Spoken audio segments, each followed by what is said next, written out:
Well, hello everyone. Welcome to Kirk's Journey. Today's day 94. It's actually Saturday.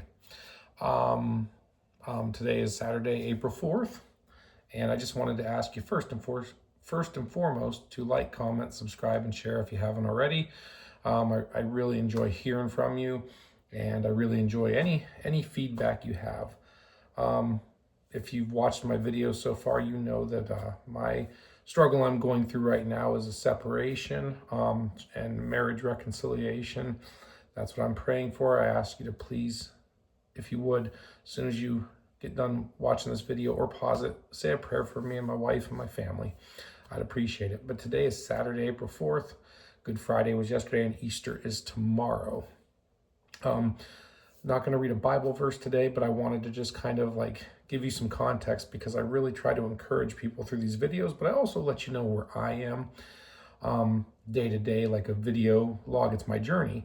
And so I just want to kind of give you where I am 94 days into this year as of January 1st, but I've been standing for my marriage since last January, February in there. So it's been over a year, but I've just been documenting it since then.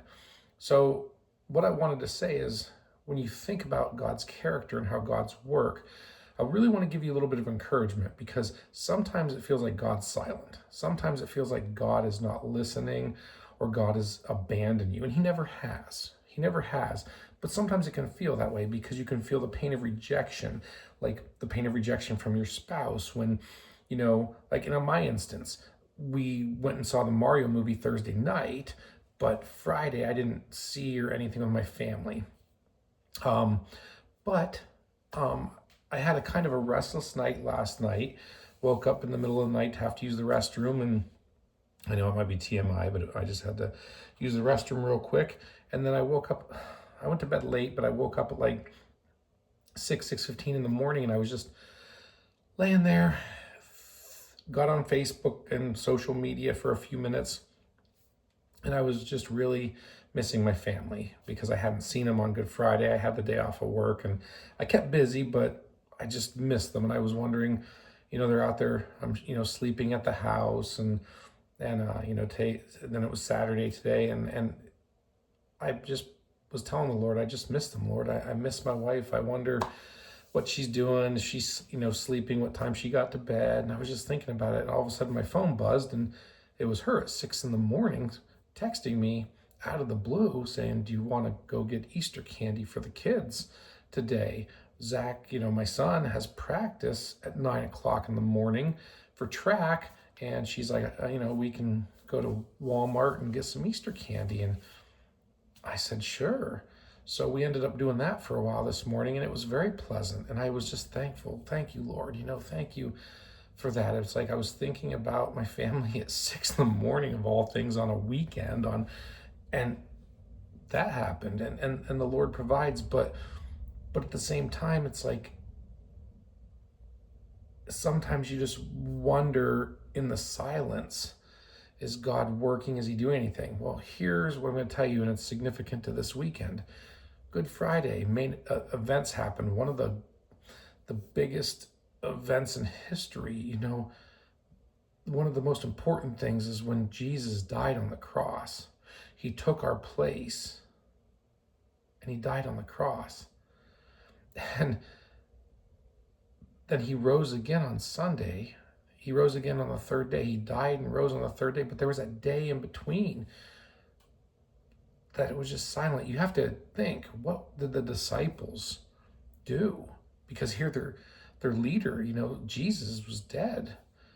And they're like, they had to have just been in shock. And there was, it would have been silent on earth, because it's like, now what?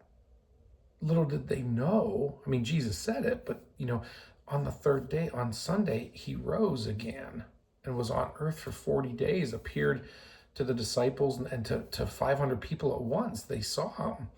So it's like, in those 3 days, there was a day of very eventful stuff, his crucifixion, a day of very eventful stuff on the third day, his resurrection, but there was a day of silence in the middle.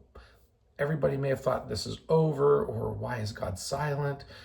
the world seems silent today, but guess what? That's where God was doing his biggest work, was in that silence. He was bringing about the resurrection of his son, Jesus. So that's encouraging to me, knowing God's character. In the silence, he's still working, and then there is greatness for his glory after the silence. So this period for you, if you're standing for your marriage, if you're just going through a rough time, yes, there's that period that feels like nothing's happening, but trust that the Lord is working. Trust that he is sewing all things together, good and bad, for your good, because God makes everything good. He can use bad things that happen and turn them around and use them for good. Look at what happened. Jesus died on the cross. Seemed like a very, very bad thing, but it had to happen for our salvation. He was resurrected. He defeated death. So I just wanted to encourage you on this Easter weekend, on day 94, to just understand that if God seems silent right now, trust, keep your eyes on him and trust he is working. So that's what I wanted to say to you today. I hope you all have a wonderful Easter. Whenever you're watching this, I hope you're having a wonderful day, and I will see you in tomorrow's video. God bless.